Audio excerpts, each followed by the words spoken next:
Je t'en prie, André, tu peux commencer. Merci Solène, merci à vous donc de vous être connectés.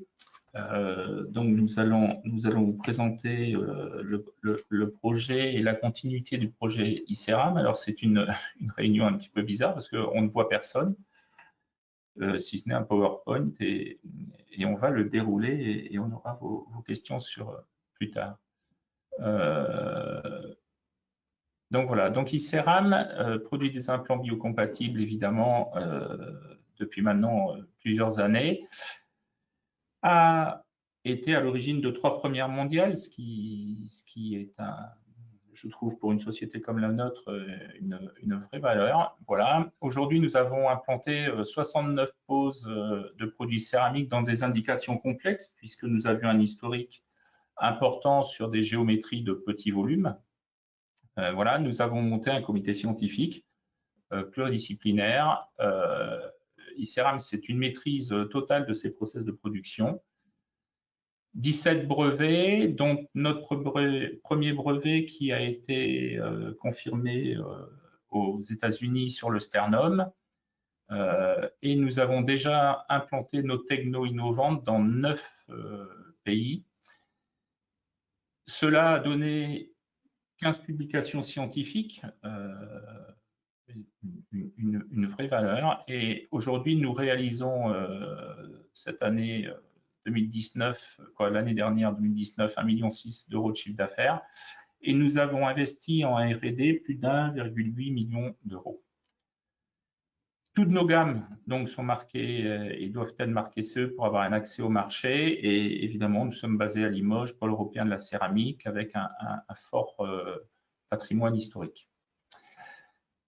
Donc, notre technologie de rupture, c'est une combinaison liée à la céramique et à la capacité de notre implant céramique à, dans un premier temps, être évidemment non résorbable, radiotransparence, qui a un impact important pour le médecin, qui peut continuer à avoir derrière des implants céramiques des organes vitaux. Donc ça a été mis en un très fort point pour le sternum. C'est un produit qui a une porosité interconnectée. L'interconnexion, c'est vraiment la capacité des tout petits trous qu'il y a dans le matériau à se rejoindre et donc à être une matrice unique et complètement identique à l'os, avec une évidemment très forte capacité d'intégration, une compatibilité avec la radiothérapie, puisqu'on a été la première société à mettre un sternum sur une métastase osseuse. La biocompatibilité est éprouvée et maintenant depuis longtemps. On a une résistance mécanique importante puisque le squelette, on appuie dessus. Donc, il fallait quelque chose de résistant pour les chirurgiens. On a surtout aujourd'hui, dans cette nouvelle technologie, la capacité à surpasser les résistances bactériennes et à permettre cette optimisation et cette concentration locale, ce qui nous différencie puisqu'on est le seul produit aujourd'hui avec un relargage d'antibiotiques in situ. Donc le triptyque couvert, vous l'avez, c'est évidemment tout tourne autour de la perte de substances osseuses. Donc les cancers, la métastase sternale, là on a aujourd'hui 46 poses de cet implant avec jusqu'à présent aucune ablation, pas de décès et des continuités de vie retrouvées pour les patients. Dans la chirurgie complexe de l'infection, 21 poses et 2 poses de sternum sur agénésie. L'agénésie, c'est évidemment un os qui ne s'est pas formé à la naissance. Voilà. Tout ça nous amène, et moi je continue à dire qu'on a une ambition qui est quand même forte, raisonnable, à être le leader dans cette technique et dans ce matériau qui est le matériau à relargage in situ. Donc les deux particularités du métier, c'est l'antibiothérapie d'un côté, et plus tard on le verra, c'est d'essayer de mettre de la chimiothérapie dans nos produits. On voit que sur l'antibiothérapie, c'est un enjeu de santé publique, puisque l'OMS l'a déclaré cause mondiale l'année dernière. Et quand on voit le marché potentiel d'une chimiothérapie ou de la chimiothérapie en France, on voit que le nombre de cancers en 2020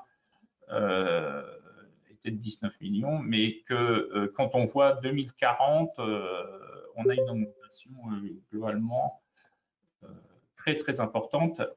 Et donc c'est évidemment par le vieillissement de la population un marché très important à l'avenir, et on sait ô combien les chimiothérapies sont difficiles à prendre en compte. Pour ce faire, on a 3 leviers donc, pour faire monter notre techno en puissance.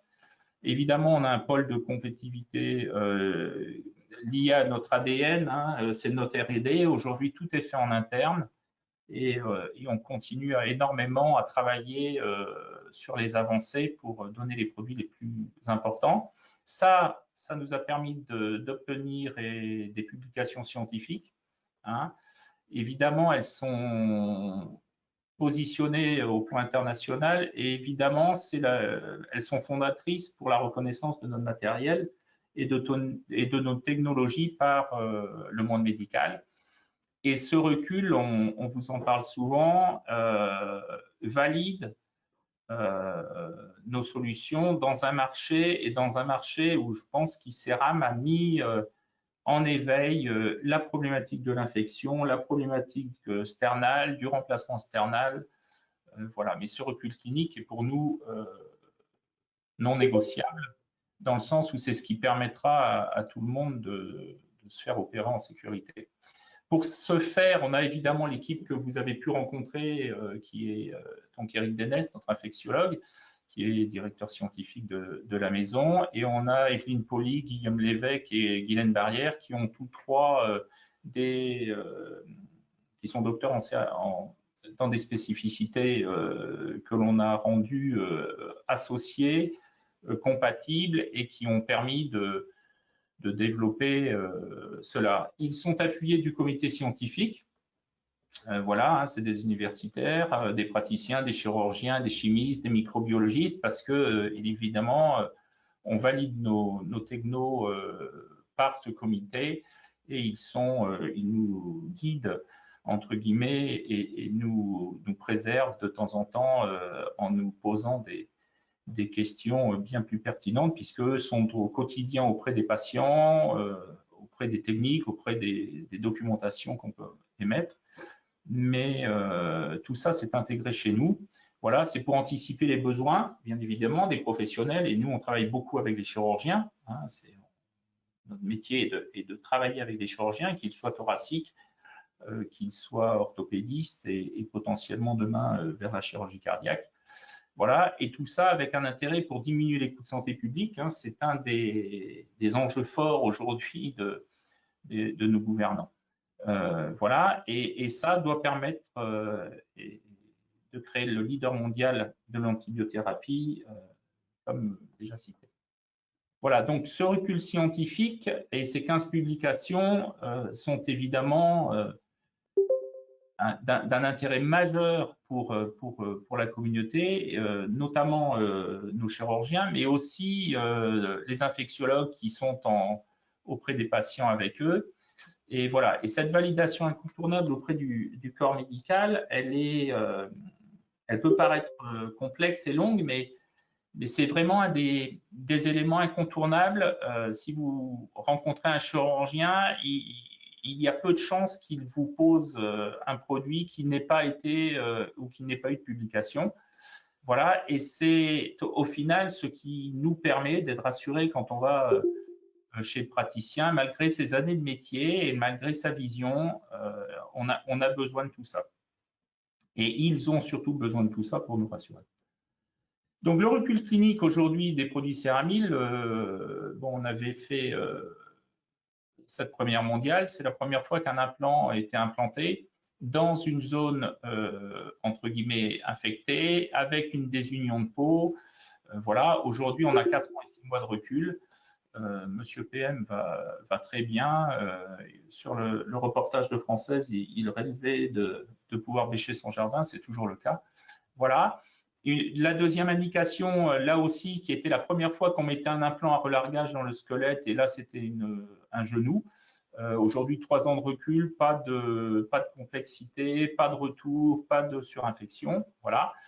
Et la petite demoiselle qui avait été opérée à l'âge de 9 ans à Marseille, qui était née sans sternum, voilà, 3 ans de recul aussi. Alors, on pourrait dire, ben maintenant, ça devient un recul important. Mais en fait, quand vous consultez un patient, la première fois, vous le voyez à 1 mois, 3 mois, 6 mois, 1 an, 2 ans, 3 ans. Et donc, c'est des patients qui, du fait qu'ils aillent très bien, ont plutôt tendance à ne plus vouloir revenir dans le système de santé.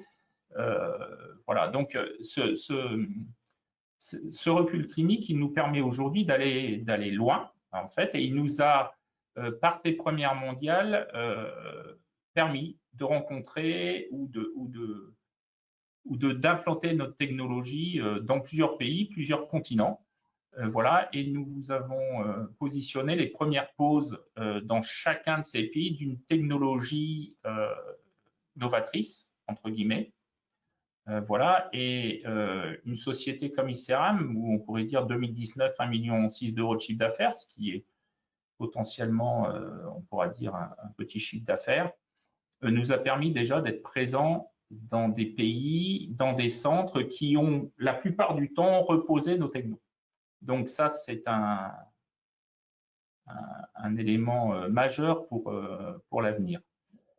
Donc on a une vocation, hein, c'est imposer nos solutions innovantes et toujours combattre ces infections osseuses qui, en fait, elles touchent sur des prothèses 2-3% de la population opérée. Mais c'est toujours pareil, l'infection, elle est toujours très dramatique quand c'est la vôtre. Et notre priorité dans tout ça, c'est quand même de redonner de la qualité de vie avec des patients, parce que d'avoir une plaie qui suppure, qui se ferme, qui resuppure, quoi qu'on en dise, c'est quand même dramatique. Voilà, donc on a un engagement fort et durable, et cette réunion d'actionnaires pour nous, et ce rendez-vous est important, parce que c'est avec votre appui, évidemment, que l'on a réussi tout ça. Hein, et on a toujours voulu créer une relation de confiance et surtout de proximité avec vous, puisque on a voulu mettre en place un comité consultatif, voilà, pour encore parfaire cette relation. Voilà. Et moi, je considère que notre actionnariat et nous-mêmes avons des intérêts très alignés. Alors, nous, on est tous les jours dans les mains dans le charbon, et puis vous pouvez regarder votre cours ou la vie de l'entreprise. Voilà, mais on dit souvent que dans le médical, on est quand même sur du moyen long terme. L'orthopédie, aujourd'hui, moi, quand j'ai démarré, on disait une prothèse de hanche, vous savez, à moins de 70 ans, on n'en mettra pas. Aujourd'hui, il se pose 150 000 prothèses de hanche. C'est un marché qui est complètement structuré, détenu uniquement par des sociétés américaines aujourd'hui. Voilà, puisque nous, les sociétés françaises, on a créé ce marché-là, mais il y a très longtemps. Et donc, de pouvoir être en rencontre, en relation et d'échanger avec vous, ça apporte des avantages, et pour moi, c'est d'un intérêt majeur. Alors, ce comité consultatif sera aussi dans la continuité de nos relations. Hein. On essaie de rester assez proche de vous avec nos lettres aux actionnaires. On vous rencontre. Alors, l'actionnariat cette année n'a pas pu se tenir, mais bon, là, c'est une réunion aussi un peu particulière. On a de plus en plus l'habitude de les faire en vidéo, mais c'est vrai que rien ne vaut une vraie rencontre, voilà. Et ce comité consultatif sera un élément complémentaire à notre stratégie relationnelle. Voilà, alors pour ce faire, il a un objectif, hein, consulter, dialoguer et enrichir, évidemment, nos relations avec vous. Voilà, il sera composé de 5 à 8 membres, un mandat de 2 ans renouvelable une fois. Voilà, et ce comité devrait se réunira 2 fois à Paris ou en visio, bien évidemment, et ce sont des mandats bénévoles. Voilà, alors les critères de sélection qui ont été donnés, c'était la motivation. Hein, il faut, pour être un bon relais et un bon aiguilleur, il faut être motivé. La diversité, l'expérience et on avait mis un palier de détention d'actions parce que là encore, l'alignement des intérêts me semble primordial. Et avoir un comité consultatif où on n'avait pas d'action, ça aurait quand même paru très bizarre. Voilà, pour quelques rappels sur la répartition de notre actionnariat aujourd'hui, donc fondateur dirigeant 52%, et aujourd'hui on voit que les institutionnels diminuent et que notre actionnariat individuel continue à progresser d'année en année. Voilà. Volume de titres échangés multiplié par 12 sur l'année. Donc, je pense que c'est intéressant de voir que notre entreprise est de plus en plus regardée et potentiellement convoitée. Voilà. Et 2300 actionnaires individuels représentent quand même 60% du flottant. Donc, c'est pour nous une vraie valeur. Je vous remercie. J'espère que j'ai été peut-être un peu rapide. Voilà. Mais maintenant, je suis tout prêt à entendre les questions.